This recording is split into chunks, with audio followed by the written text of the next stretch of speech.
My name is Dacia Clay. I'm the audio librarian here at Classical 91.7. While I'm a real librarian, I have a deep, dark secret.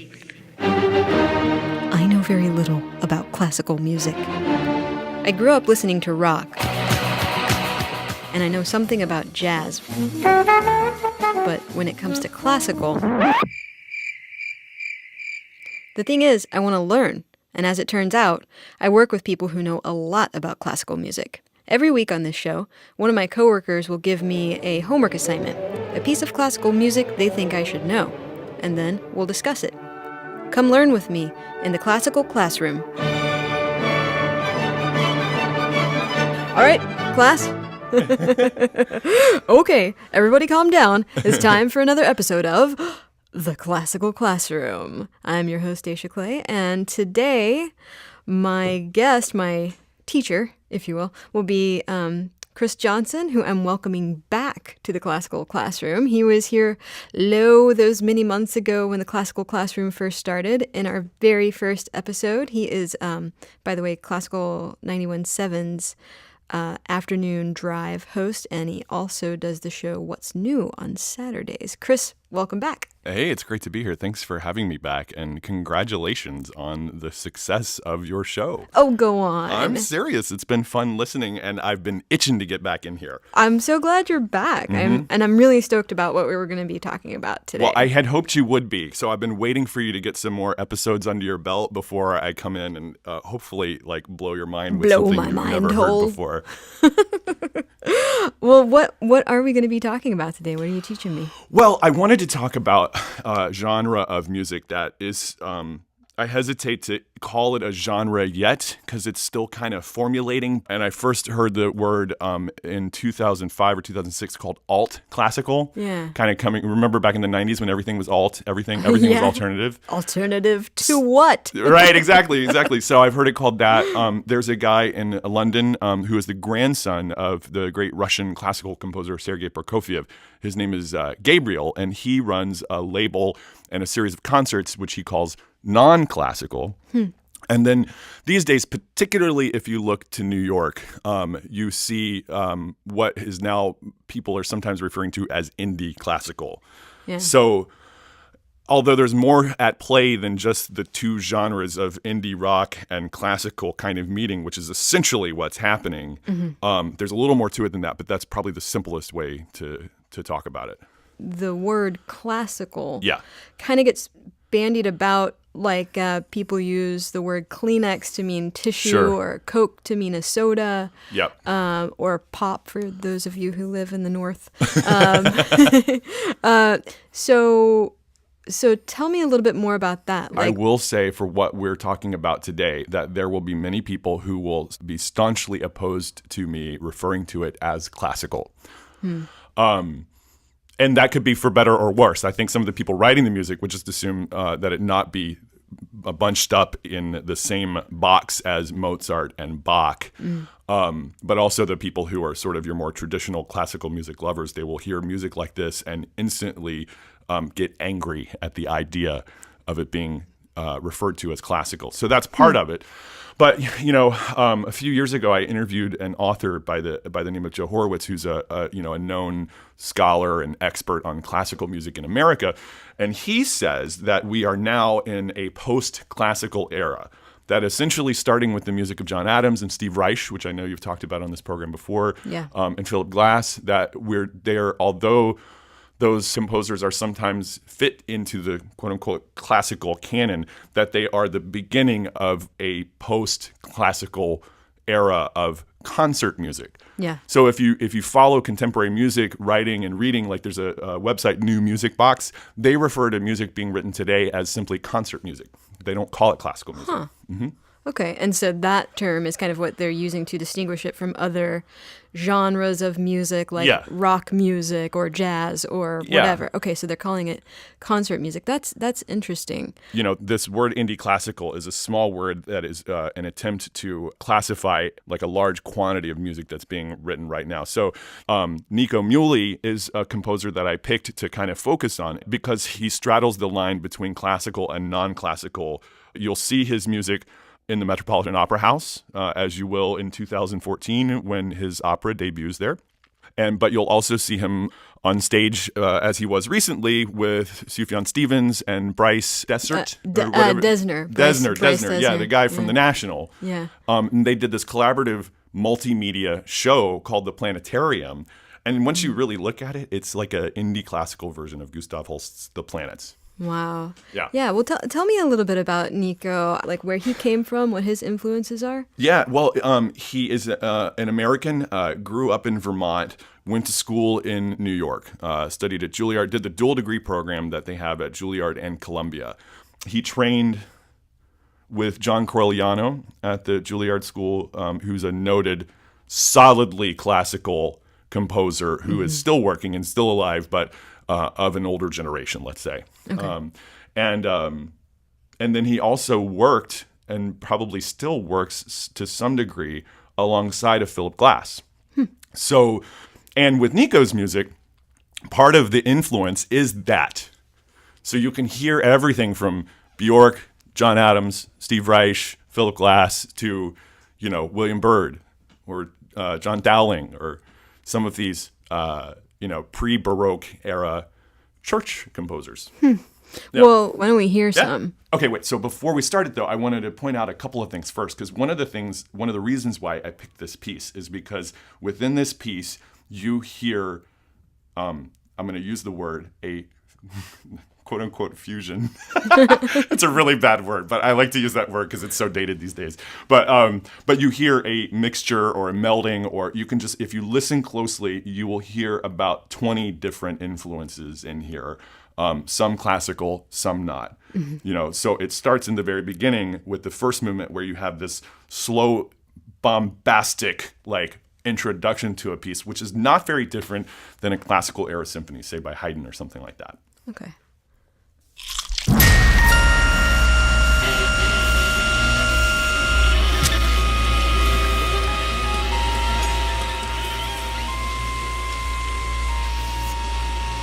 See, he's all setting the stage here.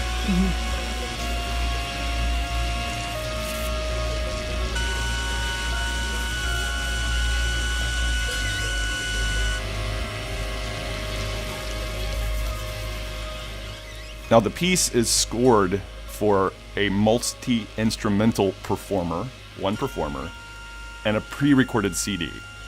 Really? Yeah. So that's what's happening on stage when If you were to go see this in concert, you'd see one person with a whole lot of equipment and several instruments and a pre-recorded soundtrack, basically. Okay. Which I didn't know. I had always wondered. I thought this could only exist in the studio. As you can hear, there's so many things that I didn't know it could exist as concert music, but it is performed. Because it sounds like what's happening is that they're playing a house. Like doors creaking and... Well, there's all of that. Yeah. That's the fun thing about Nico is he adds all of those sound effects. There's places where you hear knives sharpening in the background. So here he's using this minimalist technique where he's giving us just little pieces of a theme. There are two sisters walk. And then he adds another one. There were two sisters walk. There were two sisters walking. There were two sisters walking. And then you get the second theme right above it, but only in pieces. So, and this is a common minimalist technique, So he's going to keep building and building and building, and then at some point you're going to get a whole song. Yeah. And this is one thing that distinguishes concert music from classical music, because you can hear their little things repeated here, but the piece isn't built on repetition. If you had to say one thing that separated any kind of non-classical music, let's say pop music, from classical music, is that pop music is mostly built on repetition. Yes. The point of it is you get something that repeats itself, and hopefully it repeats itself in an interesting way to where it doesn't sound completely obnoxious, right? Concert music has repetition in it, but it's not designed around repetition. Yeah. That's not the primary thing that you have. It's not built to go back to a chorus over and over again. Exactly. And so here you have a kind of what we call in classical development. Do you remember when you talked about the symphony? Did anybody use the word development? No, but I think I kind of understand that, like developing a theme. Yes, exactly. Yeah. So that's what's happening here, but in a very different way. Okay. And if you listen for a sec, you can hear the whole song now. Oh, the wind and the rain watched her as she floated down. Oh, the dreadful wind and rain. She floated on down to the old mill pond. Now, Chris, Yeah, everybody we knows should address the song. shouldn't that there are no banjos in classical music. we? Oh, okay, yes, good. Okay, good. So that's point number one. Yeah. So the piece was written for Sam Amidon, who is himself a folk singer, essentially, and he's a good friend of Nico Muhly. So that's how that came to be. Okay. And by the way, actually, although I can't think of a piece except for maybe Gershwin's Porgy and Bess that uses an actual banjo, I just saw a performance of a Mahler symphony which uses a mandolin. Which is close. So this is not unprecedented what he's doing. Yeah. That piece of it. Okay. Now we should also talk about the song, because if you're hearing the song, the lyrics are kind of interesting. It's essentially a song which is called a murder ballad. This is the Two Sisters murder ballad.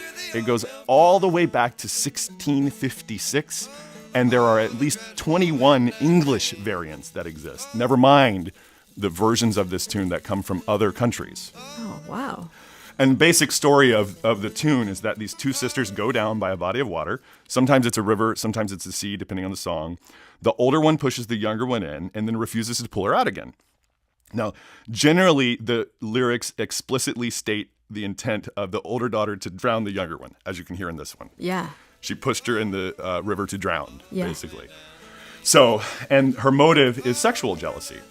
You know, the younger sister receives a token of affection from this boy that they're both in love with. So the older sister, who's sometimes depicted as dark, versus the younger sister being the fair one, the older one kills her. And in this version of the song, it's very, actually, quite dark. Yeah, it is. Her body floats down to a mill and is found by a miller, who proceeds to, in this version of the song, proceeds to fashion a fiddle out of her bones. Yeah, I heard that part. I was sort of passively listening to it, and then all of a sudden I went, "What?" Yeah. That's gross. Exactly. But the thing that another aspect of this piece which I really enjoy is that if you listen to the context that this melody comes out in, it has almost no relation to the drama of the song. Mm-hmm. And in fact, when we get to the third movement, you're going to hear this like nostalgic setting of the song. Yeah. You know, so what happens is the first movement, he gives you, by the end of the first movement, you've gotten the tune now. Yeah. And in the second movement, this is the kind of developmental movement, he uses another minimalist technique whereby all of these elements that started off piling up on each other one by one in the beginning are now all in one big mess together. Mm-hmm. And there just is this whole lot of noise and action, and the drama keeps building and the dissonance keeps building, and eventually it all kind of breaks down. See, if you can hear it here, like things get really dissonant and messy and tense.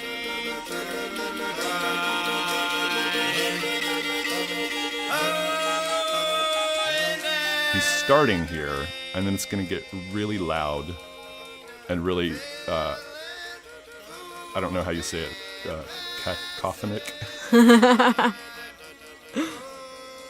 How do you say that? Cacophonic? There you go. And you can hear the singer is like basically belting it out at this point. Uh-huh. Yeah, it sounds like he's just kind of yelling. Yeah. Yeah. Yeah.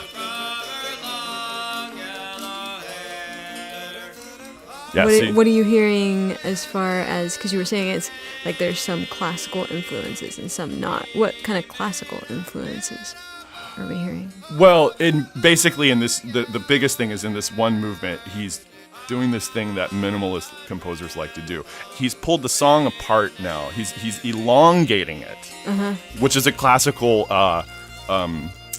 device. Yeah, you see how the elements are starting to build? Mm-hmm.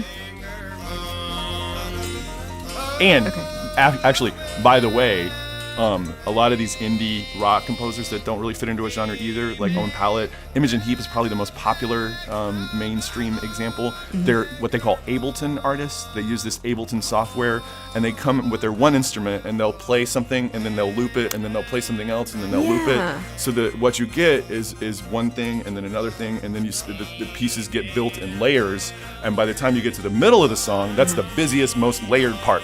Yeah. Well, Steve Reich and John Adams and the guys did use that device a lot. More so Steve Reich, actually. Yeah, I was hearing a little bit of piano phase in here. Yeah, exactly. Yeah, exactly. Yeah. Now, see, Nico is as knowledgeable about all of that music as any of those other people that you just named. Jonesy, Radiohead, all that kind of stuff like that. Yeah. And here it gets real crazy. And you can hear knives. Knives. Oh, I just realized the knives. Yeah. That's the Millers. It's really dark. And you hear how everything's getting really nasty and angsty and like... He's going to resolve that in a minute.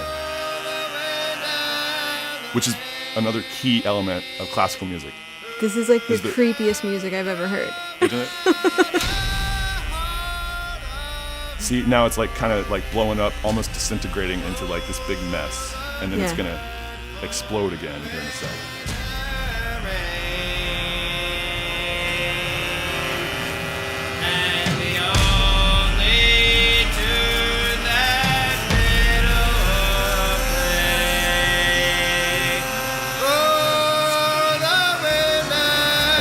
Belting it out.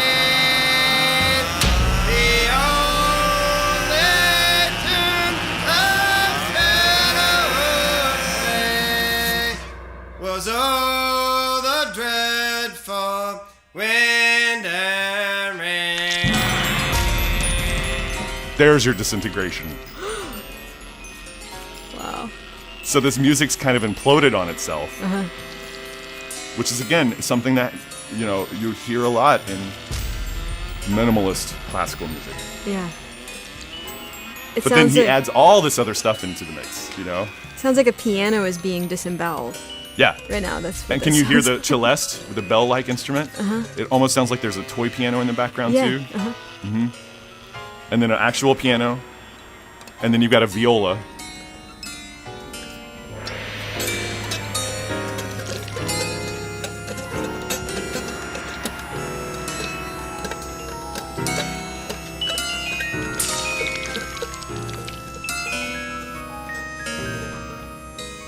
And then it calms down. Yeah. And now you're going to get this like very nostalgic kind of setting. Yeah. In a sec. That's when you know you're in the third movement. Because it starts to sound like a song again. Like an actual song. Right. See? And it's kind of emerging.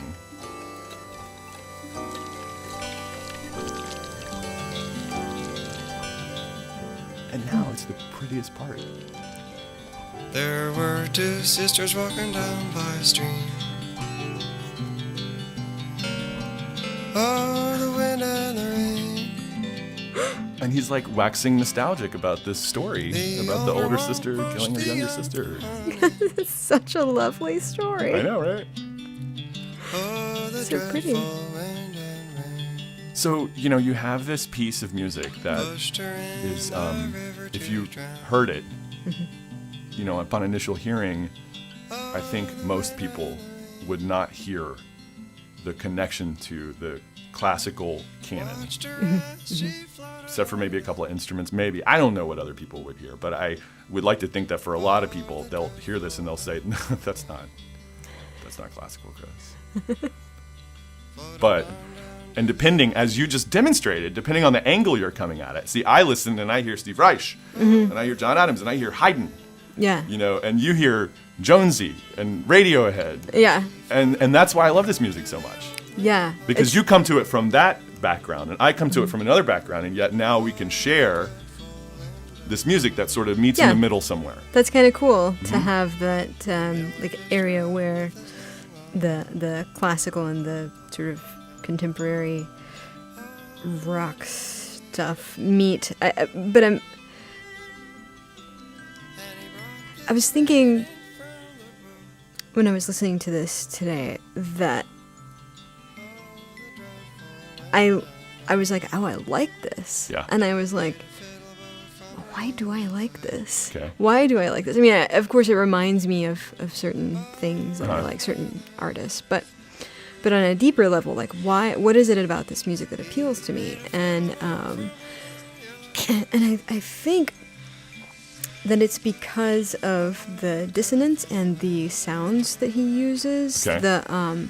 Because it sounds more like something that is familiar to me. The sounds of a city. Right. The sounds of computers, the sounds of Yeah. machines,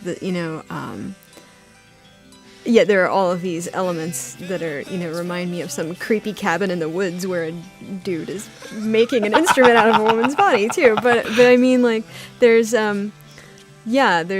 something sort of comfortable and familiar to me about all of those weird electronic noises. Yeah. Yeah, same here. I mean, I don't know. Maybe it's just, people our age. I mean, I don't know about you, but I spent a lot of time, in the 90s listening to what we called techno at the time. Mm-hmm.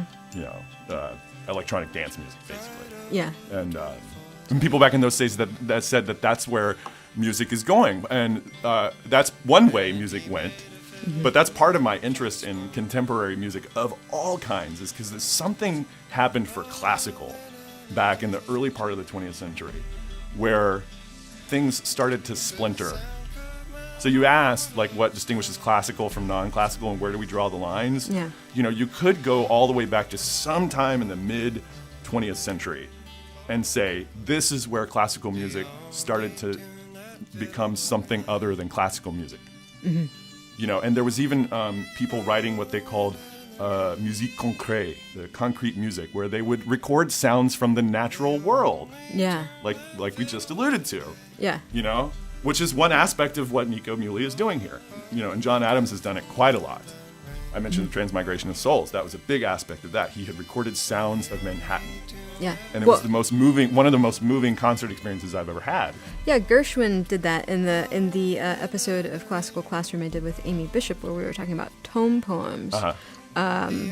The Gershwin piece, The American in Paris, like, he actually brought in Parisian taxi cab horns to play in the music. Yes, that's where they get that sound from, that authentic sound. Yeah. Yeah. Yeah, and I guess there's kind of no better way to get across, the story that you're telling or the picture you're painting than to use the actual elements of that. Sure.